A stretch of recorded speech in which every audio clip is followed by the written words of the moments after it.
everyone, it's Brittany and welcome back to Brittany Unplugged. And as you can tell by the title of this video, we're going to be talking about relationships with parents. So if you want to know the troubles that we face in our relationships with our parents, if you want to know how to get closer to your parent, and if you figure out that maybe you may be in a toxic relationship with your parent and how to deal with the feeling of disappointment and anger and hurt, then keep watching. So I asked two of my friends to give me their comments on how to get closer to a parent and the troubles that we may face in our relationships with our parents in this day and age. So we're going to listen to their comments and then we're going to get right into the video. I think something that most African parents can't exactly discuss with their children, or African children can't discuss with their African parents, is the talk about contraceptives and how, I think it's because it's always don't have sex and it's not taught why you shouldn't have it. And they should also teach, in the case that you do have it, what's going to happen and how to go about the whole process. I think that's kind of like a taboo in African culture. And I think if we speak more about it, there'll be less young pregnancies and that will better society in the end.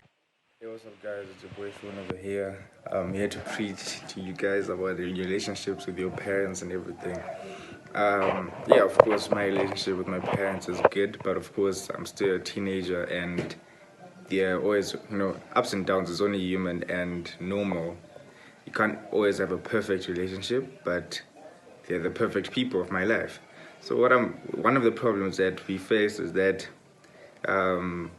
communication, You need to tell your parents how you feel, But at the same time, when it's like a heated discussion, you don't tell them then and there that you feel like that. Let's say if you didn't wash your clothes or clean the bedroom, whatever, you don't tell them there and there because you get hit. That's honest. We have African parents, you get hit. Or what you do when the tempers have calmed down, you go back, and you say, mom, this thing, what happened? Yeah, I don't understand. Please make me know. Because if you tell them there and there when there's a heated discussion, you get hit. And it feels like you're talking back to them. So you never know what problems your parents are facing at the moment. Even you might be facing some problems. So just make sure you talk to your parents nice, and so that you don't repeat the same mistake. They are not perfect. We are not perfect. Thank you so much, guys, for your commentary. I'll leave their social media handles in the description. So without further ado, let's get right into the video. So this is a topic that we have all particularly struggled with at some point in our lives, especially as teenagers and young adults. This is something that a lot of people go through. So we're about to address this situation today. So there are certain troubles that we face that contain the bonding and the relationship with our parents, and some of them include the following. Number one could be lack of communication, where the communication is not really that good. So as a result, the relationship is tainted. Another thing can be difference in generation. Since your parents grew up in a different generation to you, as a result of that, their views, mindsets, opinions on different topics may be different to yours. And sometimes due to the difference in generations, it may end up being very difficult to be very open and honest with your parents. So as a result, you can end up either keeping quiet, and then your parent may not actually know a lot about you because the communication is off and there's a difference in generation and you guys haven't reached an understanding and you haven't really met halfway. So since your views and your opinions don't really match, or let's say you haven't agreed to disagree on certain topics, as a result, the relationship can be tainted.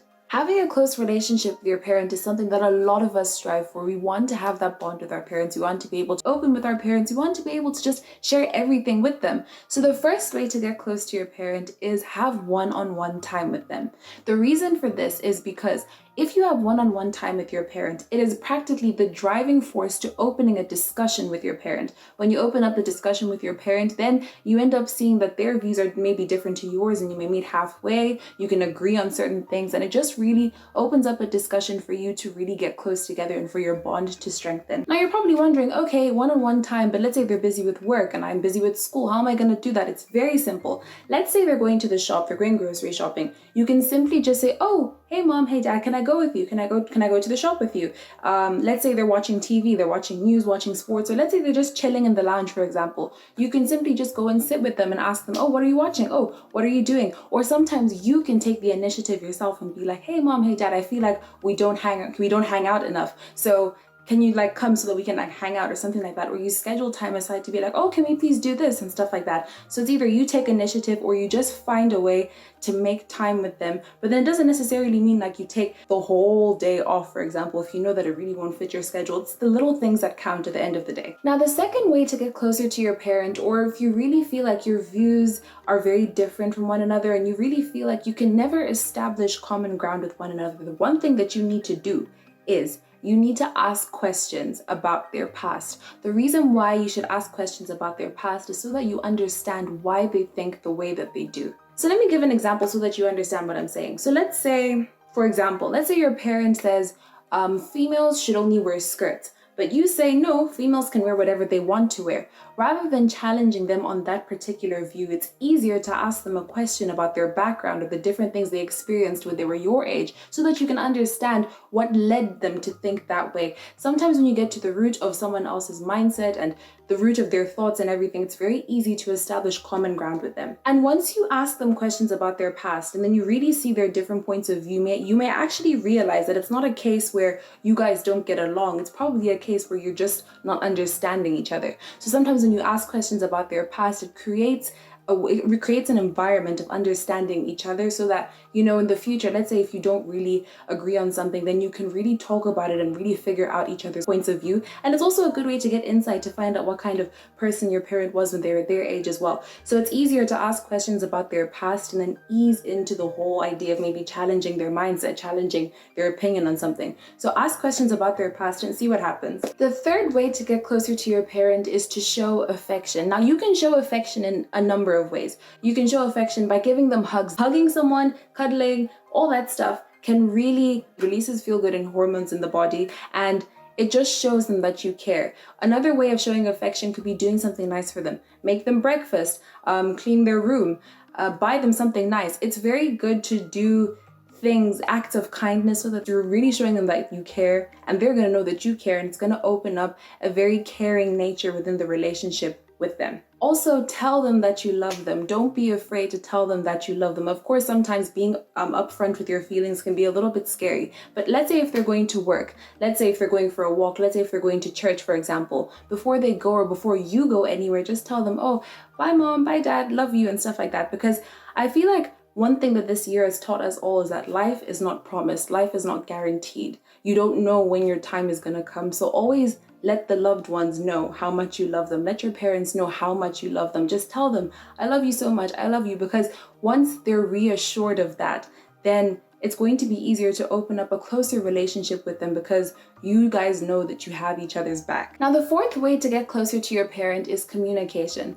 One thing that I have always preached to my friends, to my family, literally one thing that I'm all about is communication. I believe communication is key. For example, you don't necessarily have to kind of lay everything on them at once. For example, let's say if you come home from school and they're like, oh, hi, how was your day? You can simply say, oh, no, I didn't really have a good day because my teacher did X, Y, Z. Or no, maybe at basketball, this happened, X, Y, Z happened. Because when you really communicate with them about how your day was and everything, then it's going to leave the door open for a closer relationship with them. Because once you tell them how your day was, once you tell them how you're feeling, then it's going to give them a deeper understanding about how you react in certain situations, and you're going to end up feeling more comfortable telling them how you feel because you're so used to telling them the little details. And then with time, as time progresses and you get closer and closer and closer, you'll be able to tell them the bigger issues in your life. Even like, for example, if you see something on Instagram that really annoys you, don't be afraid to be like, oh my word, mom, or oh my word, dad, like there's this thing that I read on Instagram today or on Twitter, or I saw this thing on Snapchat that really annoyed me. What do you think about it? So you're asking a question and you're being open about your emotions. You need to be able to engage in conversation, and then hopefully that energy is reciprocated as well, and then it opens up a conversation. Hence, the relationship will really strengthen and the bond will really grow. So those are the 4 ways that you can get closer to your parent. But if you've gotten to the end of those 4 steps and you're like, well, Brittany, I've tried all of those steps, it's just not working. I feel like it's rather toxic. It's only doing damage to me because I keep putting in energy. The energy is not being reciprocated. I even feel like me trying to make the relationship better better and trying to create a healthy relationship with them, it's actually doing damage to me, then there are ways to deal with the emotions that you're feeling. I'm pretty sure you'd be feeling disappointment, you'd be feeling anger, hurt, confusion, a whole bunch of negative emotions. So here are the ways to deal with it. So if you feel like it's rather toxic and you feel tired and helpless of always trying to put in effort and you really feel like it's doing so much damage to you, the first thing you need to do is keep yourself busy. One thing I know is that when you keep yourself busy, then time will tend to fly by. If you keeping yourself busy can include, I don't know, getting a job, finding happiness in your skills, going for walks, just keeping yourself occupied with positive things that will better you, and it will really, you need to have a source of positivity in your life, because if you let the negative things control you, then you won't be a happy person. You will never find the things that you enjoy, the things that you're good at, the things you can actually put in energy into, and the result actually being good. So if you find that it's more of a toxic circumstance, then find something that you're good at. Keep yourself busy doing the things that you actually enjoy in order to find the positive outlet in your life. The second thing to do is to talk to someone. One thing that I truly believe is that if you are going through a particular circumstance, there's nothing weak about admitting to the fact that you are hurt. There's nothing weak about admitting to the fact that maybe you are heartbroken, you are feeling pain. There's actually nothing weak about accepting the fact that you are feeling something. But then one thing you need to do is you need to deal with what you're feeling so that you don't pass it on to the future generations. You need to talk to someone. You need an outlet of emotion. Sometimes you can't bottle. You really, really can't bottle emotions. Coming from experience, if you bottle your emotions, then you end up cracking, you end up snapping, becoming the worst version of yourself possible. You need someone that you can confide in and that you know will understand your situation. So make sure that you have that person who you can trust and who will really understand you, and talk to them and really find an outlet for your emotions as well, because talking to someone and letting your emotions out, it will really let off some steam and it will make you feel so much better, 1,000 times better. The third thing to do if you feel like the relationship is toxic is you need to remember that you cannot change your parents. One thing you need to know is that your parents have been on this earth longer than you have.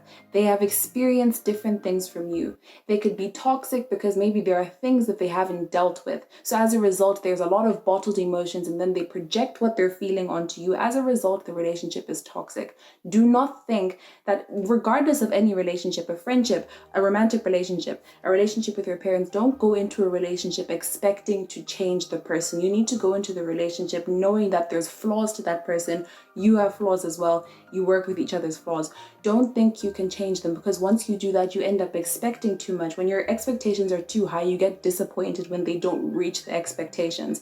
Do not think you can change them, because your parents are much older than you. They are adults. They have probably, well, in most cases, they're adults, and they have reached a stage in their life where their personality has already molded. It's already formed to be what it is today. So don't think you can change that. Don't think that sometimes being the hero doesn't always work. So don't think you can change them. Now, the fourth thing to do if you realize that the relationship is rather toxic is you need to be selective about the things that you share with your parent, because you may not always get the response that you expect. Because once you are selective about what you share and you say, okay, I'm going to share this, but I can't share this, it's going to help you internally, also externally, but internally, because you will know that, okay, if I share this, I will not get the response that I'm expecting to get. If you tell yourself that, okay, if I know for a fact that if I share this with my parent, then I won't get the particular response that I want. So be selective about what you share in order to avoid to avoid further disappointment, because you know for a fact that if you overshare and you don't get the response that you need, you don't get the response that you want, then it's really going to hurt you. So just be aware of the things that you share with them, the things that you keep to yourself. So those are the ways to deal with a toxic relationship with your parents. If you feel like you just keep putting in energy, the energy is not being reciprocated, and you're just tired, you feel hopeless, and you just know that you really can't keep putting in more energy, and you know it's up to them to really reciprocate the energy. Those are the ways to deal with those circumstances. But one thing I want you all to understand is, as cliche as it sounds, there's always light at the end of the tunnel. It is up to you to make sure that you don't let the pain become you. It's up to you to make sure that you don't let the bottled emotions and the hurt and the trauma that you may have faced from the relationship with your parents. It's up to you to make sure that you don't carry that with you. When you have your children, you don't carry that with you in like the years to come, maybe when you're working and everything like that, and you project what you're feeling. You need to make sure that you work on yourself internally and know that there is light at the end of the tunnel. It may sound very cliche, it may sound very tacky, but that is the reality of the situation. But of course, if In this generation, we all strive to get closer to our parents. We all need that close relationship with our parents. And for those of you that know you just need a few tweaks in the relationships with your parents, I hope these steps helped you, and I hope that you will take these steps into your stride to try and get closer to them. As always, don't forget to like, comment, subscribe, and share, and hit the bell to be notified when I post new videos. Thank you so much for watching, everyone. Stay safe. God bless you all. Bye.